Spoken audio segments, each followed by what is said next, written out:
अस्सलाम वालेकुम स्टूडेंट्स। तो इस वीडियो में हम बात करेंगे ओस्टियोपोरोसिस के बारे में। ठीक है, ओस्टियोपोरोसिस की डेफिनेशन से पहले एक और टर्म आपको पता होना चाहिए। वो टर्म क्या है? Is the osteopenia. अब आपको ओस्टियोपीनिया की डेफिनेशन आनी चाहिए, उसके बाद ना ओस्टियोपोरोसिस की डेफिनेशन भी आपको आ जाएगी। ठीक है, तो ओस्टियोपीनिया की डेफिनेशन है decrease in bone mass is called osteopenia. Decrease bone mass is called osteopenia। ठीक है, इसमें बोन मैस बिल्कुल डिक्रीज़ हो जाता है, इसे हम कहते हैं क्या? Osteopenia. And then what is osteoporosis? Osteoporosis is osteopenia that is severe enough to significantly increases the risk of fractures is called osteoporosis।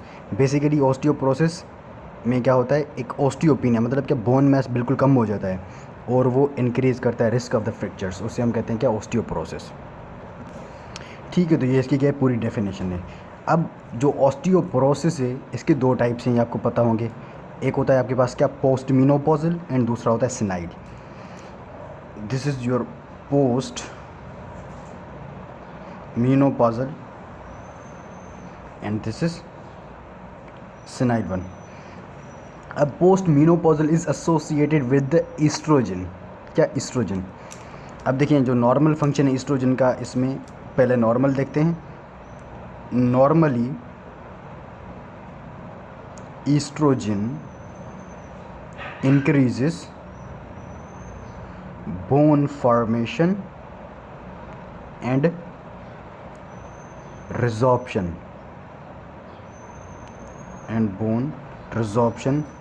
As well. ये बोन की फार्मेशन को भी इंक्रीज़ करता है, इसकी रिजॉर्प्शन को, मतलब कि इन दोनों के बीच में क्या करता है? इसकी एक जो है ना बैलेंस को मेंटेन करके रखता है।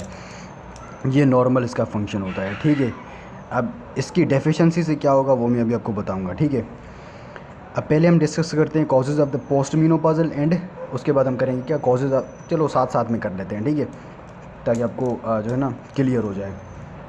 यहाँ पर एक जीन होता है, let's suppose this is your that gene, and एक और जीन होता है। ये क्या है? This is the precursor osteoclast. अगर आपने पहले वाला वीडियो देखा है तो this is going to be very simple for you. ठीक है, आपके पास ये क्या है? Precursor.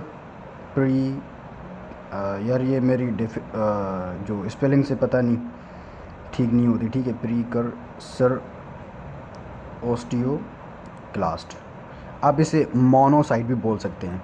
And this is your osteoblast. मैं यार इसको ब्लास्ट लिख रहा हूँ। ठीक है, एंड ब्लास्ट के ऊपर ना एक जो है ना लाइगेंड होता है, उसे हम बोलते हैं क्या? Rank ligand.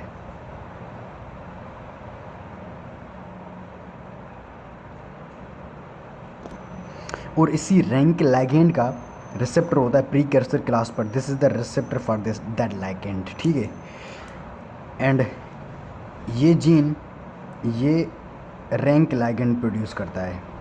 क्या करता है? ये प्रोड्यूस करता है। एंड एक और जीन होता है जो एक प्रोटीन रिलीज़ करता है, इसे हम बोलते हैं क्या? ऑस्टियोप्रोटीग्रिन, नॉट ऑस्टियोप्रोजेनिटर। दिस इज़ ऑस्टियोप्रोटीग्रिन, ओपीजी इसे हम बोलते हैं। अब होता क्या है इसमें? ये जो रैंक है ना, रैंक, अब मैंने क्या कहा था? Osteopenia is the decrease in the bone mass. अब देखना कि बोन मास डिक्रीज कैसे होता है। ऑस्टियोब्लास्ट के ऊपर क्या है? रैंक लाइगेंड है। अब होगा क्या? इस जीन में या तो म्यूटेशन होगी। इस जीन में म्यूटेशन कौन सी होगी? Gain of the function mutation. अगर gain of the function mutation हो गई तो इस रैंक लाइगेंड का क्या होगा? ओवर एक्सप्रेशन होगी। ओवर एक्सप्रेशन हुई तो ऑस्टियोक्लास्ट क्या होगा? अगर ये बहुत ज़्यादा होगा तो प्रीकर्सर जो ऑस्टियोक्लास्ट होंगे उनको क्या करेगा? प्रीकर्सर को क्या कर देगा? एक्टिव कर देगा। और एक्टिव ओस्टियोक्लास्ट क्या करता है? बोन की रिजॉर्प्शन करता है, बोन की डिस्ट्रक्शन करता है, तो बोन मॉस क्या होगा? डिक्रीज़ हो जाएगा। This is the one mechanism कि ओवर एक्सप्रेशन हो किसकी? रैंक लाइगेंड की ऑन द ओस्टियोब्लास्ट। ठीक है, this is the one mechanism. Second mechanism क्या है? This OPG, osteoprotegerin, is going to inhibit this one. ये जो इसकी डिफ्रेंशिएशन होती है, यहाँ पर नहीं, ये इसकी डिफ्रेंशिएशन को इनहिबिट करता है। मतलब क्या? इसको एक्टिव नहीं होने देता, ये इसको इनहिबिट करता है। अब जो ये जीन इसको प्रोड्यूस कर रहा है, लेट सपोज मैं इसको डिस्ट्रॉय कर दूँ, इस जीन में क्या कर दूँ, म्यूटेशन कर दूँ, loss of the function mutation, loss of function कर दूँ, तो क्या होगा, ये प्रोड्यूस नहीं होगा, तो इसकी डिफ्रेंशिएशन ऑटोमेटिकली बहुत ज़्यादा हो जाएगी। ठीक है, ये दो मैकेनिज़्म हो गए। तीसरा मैकेनिज़्म क्या है, अगर आपने पहले वाला वीडियो देखा हो जिसमें मैंने डेवलपमेंटल डिसऑर्डर्स बताए थे, उसका जो पहला वीडियो था, उसमें मैंने एक जो है ना जीन का जिक्र किया था, WNT एक पाथवे को जो है ना एक WNT का ही रिसेप्टर होता है, LRP5 एंड 6 भी होता है। ठीक है, अब LRP5 क्या होता है, let suppose this the LRP and this is WNT। ये दोनों आके ना क्या करते हैं, एक पाथवे को एक्टिवेट करते हैं, this is your that pathway, beta catenin. ये क्या था, बीटा, ये आके beta catenin, and beta catenin क्या करती है, स्टिमुलेट करती है इस डिफ्रेंशिएशन ऑफ द इसको।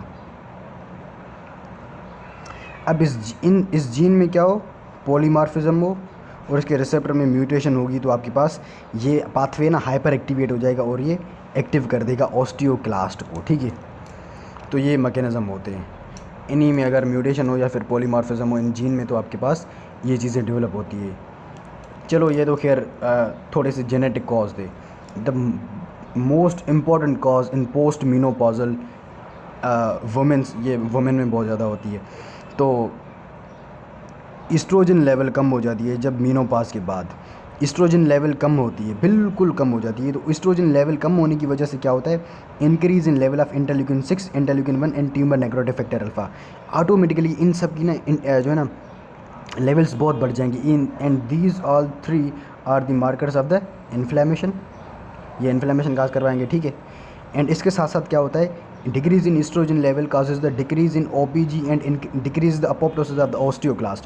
जो ऑस्टियोक्लास्ट हैं उनकी अपोप्टोसिस भी कम हो जाएगी, एंड OPG, ये जो है OPG क्या कर रहा था, इसकी डिफ्रेंशिएशन को इनिबिट कर रहा था, जब मैं इसको कम कर दूंगा तो इसकी डिफ्रेंशिएशन होगी ना, जब मैं इसको इनिबिट नहीं करूँगा तो ऐसा ही है, OPG कम हो गया, एंड जो क्लास्ट है इनकी अपोप्टोसिस भी कम हो गई, तो आपके पास ये क्लास क्या करेंगे, डिस्ट्रक्शन करेंगे of the bone and bone mass को डिक्रीज़ कर देंगे। आई होप कि this all pathogenesis of the post menopausal osteoporosis आपको क्लियर होगी। Let's move on to the senile.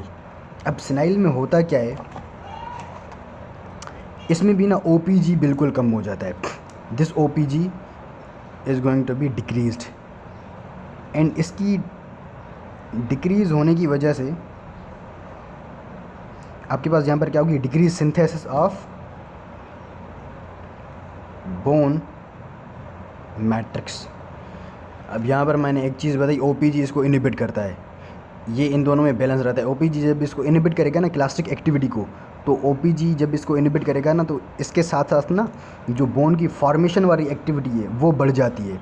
तो जब ये OPG कम होगा तो synthesis of the bone matrix बहुत कम हो जाएगी ना।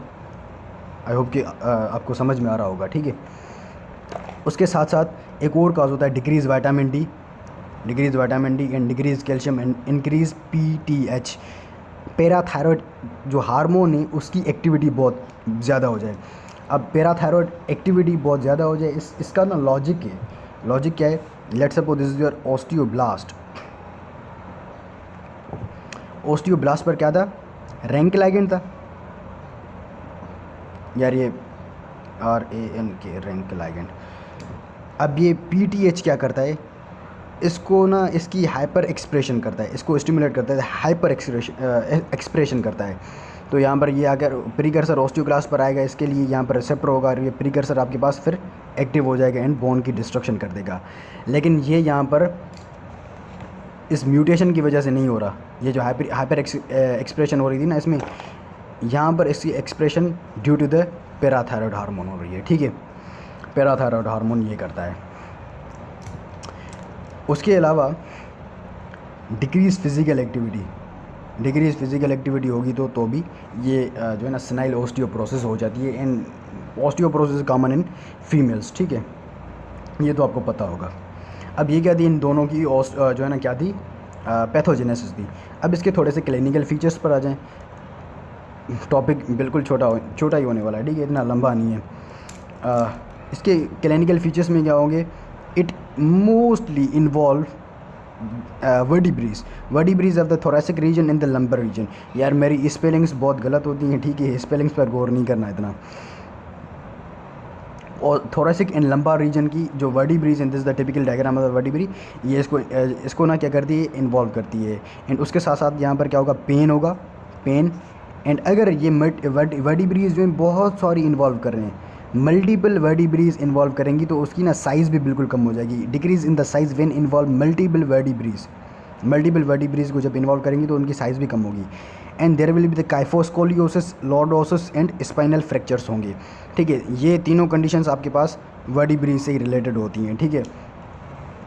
उसके साथ साथ ना यहाँ पर ये कि फीमर है, फीमर लग तो नहीं रहा आपको लेकिन है फीमर, ठीक है। इसकी जो नेक है, नेक का फ्रैक्चर होता है, बहुत ज़्यादा इसमें फ्रैक्चर होता है नेक का, ठीक है, ये भी इसमें कॉमन है। And most important one is the pulmonary embolism. इसमें पल्मोनरी एम्बोलिज्म हो जाता है और पल्मोनरी एम्बोलिज्म आपके पास पल्मोनरी आर्टरी में आके फंस जाता है और उसकी वजह से आपके पास डेथ हो जाती है, ठीक है। ये इसके क्या क्लिनिकल फीचर्स हैं। उसके बाद इसकी डायग्नोसिस पर आ जाएँ। ये जो डेल्टा है, डेल्टा आपके पास ना डायग्नोसिस को शो करती है। आप जब क्लिनिकल्स में जाएंगे तो आपके पास वहाँ पर डायग्नोसिस नहीं लिखा हुआ होगा, वहाँ पर ये डेल्टा ही होता है, ठीक है, डायग्नोसिस। अब डायग्नोसिस में क्या है, डुअल एनर्जी एक्सरे एब्जॉर्प्टियोमेट्री, इसे हम डेक्सा भी बोलते हैं, ठीक है, ड्यूअल एनर्जी एक्सरे एब्जॉर्प्टियोमेट्री। ये आपके पास ना क्या करता है, it shows the density of the bone, shows or measure the density of the bone,